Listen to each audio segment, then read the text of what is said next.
अस्सलाम वालेकुम नाज़रीन, मैं हूं आपका मेज़बान आरफ भट्टी और आप देख रहे हैं प्रोग्राम आज की शख्सियत। आज हमारे साथ अंजुमन ताजरान अशरफ भट्टी ग्रुप मियां मोहम्मद सलीम साहब मौजूद हैं। और जैसा कि मियां साहब आपको मालूम है कि प्याफ ग्रुप और MBF businessman group front group जो है उनके इलेक्शन होने जा रहे हैं और चैम्बर ऑफ कॉमर्स में ये एक मेले का समा होता है और लोग जोग दर जोग आते हैं और अपना हक के राय दही इस्तेमाल करते हैं। तो आप किस जमात को जो है वो सपोर्ट करने जा रहे हैं? बिस्मिल्लाहिर्रहमानिर्रहीम। बट साहब, मैं हस्ब रवायत अंजुमन ताजरान लाहौर या अंजुमन ताजरान ऑल पाकिस्तान, हम हस्ब रवायत प्याफ फाउंडर अलाइंस को ही प्रेफर करते हैं और पिछले कई सालों से उन्हीं को वोट दे रहे हैं। और उसकी वजह है कि ये काम करने वाले लोग हैं। इसमें आप मोहम्मद अली मियाँ साहब को देख लें या मियाँ अंजम निसार साहब हैं, मियाँ नवाज कबीर साहब हैं, मलिक इफ्तिखार साहब हैं, इरफान इकबाल शेख साहब हैं, जिनका कि अभी टेन्योर अभी उनका टेन्योर खत्म हो रहा है। ये वो चेहरे हैं जो काम करने वाले हैं। बिल्कुल ठीक है। और ये वो शख्सियात हैं जो हर दौर में इन्होंने ताजरों के लिए अपनी खिदमत पेश की जी। और बहुत सारे ऐसे काम जो इनके एतवार में हुए और वो तारीख़ी हैसियत रखते हैं। तो मैं समझता हूँ कि ये प्याफ फाउंडर अलाइंस इसकी हकदार है कि उनको वोट दिया जाए, क्योंकि उन्होंने काम करके दिखाया है। और मैं बल्कि पिछले 17 साल किया, अगर सिर्फ ये जो लास्ट टेन्योर मियाँ अपना शेख इरफान के बाद साहब, उनका टेन्योर अगर देखा जाए तो उनके टेन्योर में उन्होंने जितने प्रॉमिस किए उनमें 95% उन्होंने वो मुकम्मल किए अपने प्रोजेक्ट। उसमें FDR, उसमें पासपोर्ट ऑफिस, उसमें बहुत सारे ऐसे टेबल वहाँ पर वो काउंटर खुलवाए जो कि ताजर या इंडस्ट्रियलिस्ट इदारों में जाते थे, उनका टाइम बहुत ज़ाया होता था। अब उन्हीं इदारों के, उन्हीं महकमों के काउंटर लाहौर चैम्बर में खुले हुए हैं। हम इज़्ज़त से वहाँ पर जाते हैं, अपने काम करवाते हैं और वापस आ जाते हैं। ये हमारे लिए बड़े एजाज़ की बात है। तो मैं समझता हूँ कि प्याफ फाउंडर अलाइंस को किसी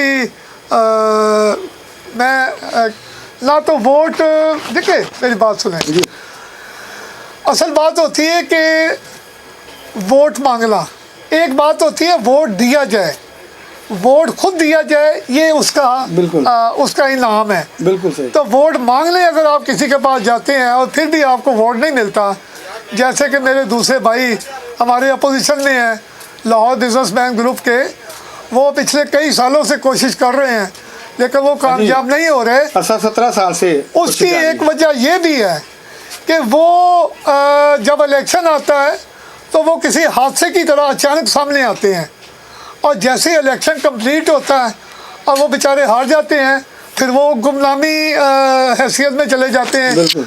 फिर पूरा साल वो नज़र ही नहीं आते। ऐसे ही।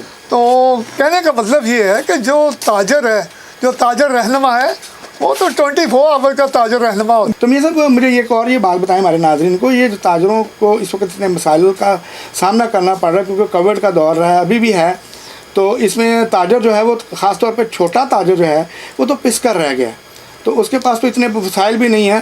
तो इसका भी बड़ा नारा लगता रहा गवर्नमेंट को, लोग जो ताजर हैं वो एहतजाज करते रहे और मुख्तलिफ़ प्लेटफॉर्म पर जो है वो रैलियाँ भी निकाली गई।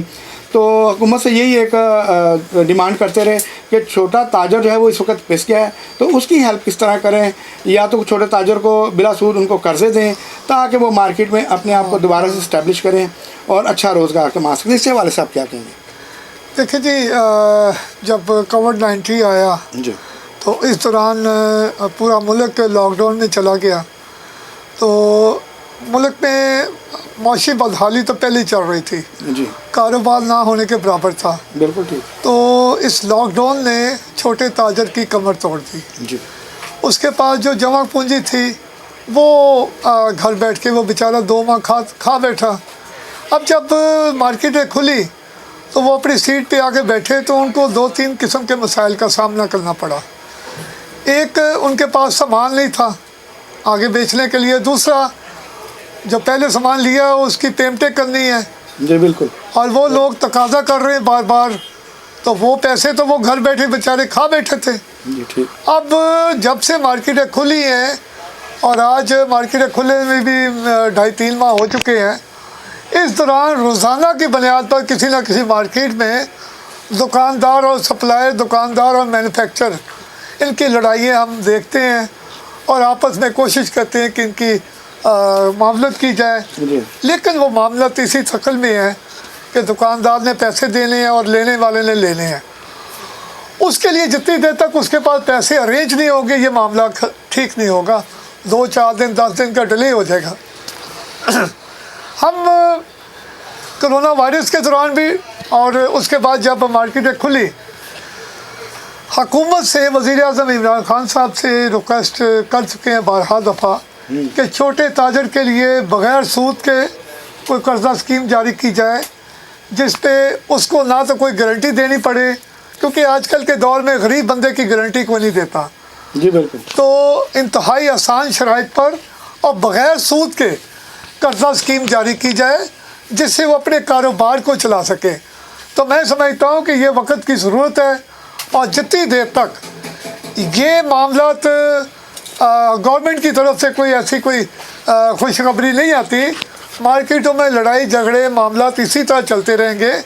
इसलिए मार्केटों में सुकून के लिए, छोटे ताजर की बहाली के लिए कोई ऐसी स्कीम लाई जाए जिससे उसकी इज़्ज़त बहाल हो जाए। ठीक है मियाँ साहब, लेकिन देखिए ना, बात ये है कि ये लाहौर की बेशुमार जो ताजर तंजीमें हैं, उन्होंने तकरीबन यही नारा लगाया कि छोटे ताजरों को बिला सूद कर्जे दिए जाएँ। हुकूमत को दरख्वास्त की है, लेकिन अभी तक हुकूमत ने इस पर कोई भी जो है वो अमल नहीं किया और कोई ताजरों के लिए खुशखबरी नहीं आई।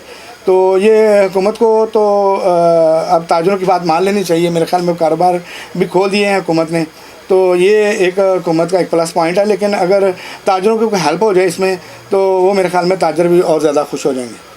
तो मियाँ साहब, ताजरों के जो एक और भी बड़ा एक मसला है इनकम टैक्स के हवाले से, जो ताजरों को मसाइल हैं, उसको आप कैसे देखते हैं मियाँ साहब? देखिए जी, मैं हमेशा कहता होता हूँ कि स्टेक होल्डर जो होता है ना, वो मुतासरा बंदा होता है। आपने जिस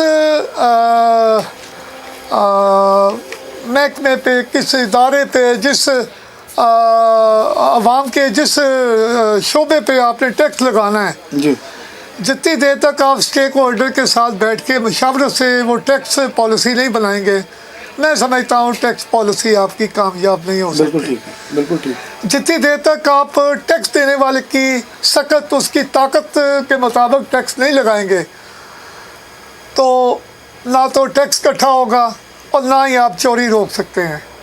ठीक हो गया। मौजूदा पिछले 1 साल से हम मुख्तलिफ हमारे इश्यूज़ हैं, जैसे शनाख्ती कार्ड की हमारी एक शर्त लगा दी गई है। यह मैं समझता हूँ बिला वजह ही है, इसकी कोई ज़रूरत नहीं थी, इसको ख़त्म किया जाए। उसके अलावा जो एक नई पॉलिसी दी थी FBR ने कि इस बजाय इसके कि एक कारोबार का हुजम देख के टैक्स लगाया जाए, FBR ने कारोबार का हुजम देखने की बजाय दुकान का साइज़, दुकान का हुजम देख के टैक्स लगा दिया। अब वो पॉलिसी समझ से बालातर है कि एक तूड़ी का गोदाम है, वो 2 कनाल में है, उस पर टैक्स फिर आप बहुत ज़्यादा लगाएंगे, और एक सनियारे की दुकान है, वो आधे मरले की है, उस पर टैक्स पे ना होने के बराबर होने चाहिए। बिल्कुल ठीक। तो मैं समझता हूँ कि कारोबार की अहलियत, कारोबार की वसअत, उसका साइज़, उसका हुजम देख के टैक्स लगाया जाए, ना कि दुकान का हुजम देख के लगाया जाए। तो मियाँ साहब, हुकूमत को क्या पैगाम देंगे इसके हवाले? देखिए जी, इसमें ये गवर्नमेंट, PTI की गवर्नमेंट, इमरान खान साहब हमारे लीडर हैं, हमारे आने वाले कल के रोशन सितारा हैं। मैं समझता हूँ अल्लाह ना करे अगर गवर्नमेंट ये हटा दी गई, जिस तरह की अपोजिशन पीछे पड़ी हुई है, तो हमारे पास ऑप्शन कोई नहीं है, चॉइस कोई नहीं है। बड़ी देर बाद पाकिस्तान को एक ऐसा लीडर मिला है जो कि इस मुल्क की रोड मैप को सीधा कर रहा है। बिल्कुल ठीक। और मैं समझता हूँ कि ये हमारी खुश नसीबी है कि ऐसा हमें शख्सियत मिली है। हम इस हुकूमत के भी बाजू हैं और इमरान खान के सिपाही हैं। जी बिल्कुल, इसके साथ मैं वज़ीर आज़म साहब से दरख्वास्त करूँगा कि हमारे मसाइल को तरजीही बुनियादों पर हल करें।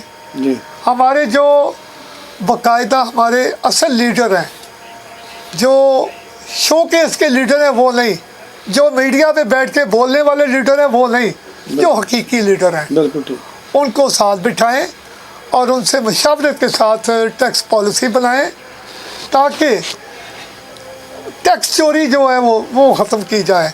टैक्स का रेट जितना कम होगा, चाहे वो सेल टैक्स है, वो इनकम टैक्स है या वो अदर ड्यूटीज़ हैं, उनका रेट जितना कम होगा उतनी टैक्स की रिकवरी ज़्यादा होगी और लोगों में शऊर पैदा होगा टैक्स देने का। टैक्स का रेट और उसमें जितनी ज़्यादा सख्तियाँ होंगी उतनी चोरी ज़्यादा होगी। तो मेरी रिक्वेस्ट है कि जितनी पॉलिसियाँ बनाई जाए वो ताजर लीडरों के साथ, ताजर उन नुमाइंदों के साथ जो हकीकी नुमाइंदों उनके साथ बैठ के बनाई जाए। जी बिल्कुल ठीक है मियाँ साहब, आपकी बात को आगे बढ़ाते हुए कि ताजरों को साथ मिलाकर उनके जो सरबराह हैं तंजीमों के, ताजर तंजीमों को उनको साथ बैठाकर उनके साथ जो है एक लाएअमल बनाया जाए ताकि जो तमाम ताजर बरादरी है वो अपने कारोबार के हवाले से सुरखरू हो सके। इसी के साथ ही मियाँ साहब इजाज़त चाहते हैं नाजरीन से, तो मिलेंगे इंशाअल्लाह ताला अगले नए प्रोग्राम में नए मेहमान के साथ। अपने मेज़बान आरब भट्टी को इजाज़त दीजिए। अल्लाह निगहबान।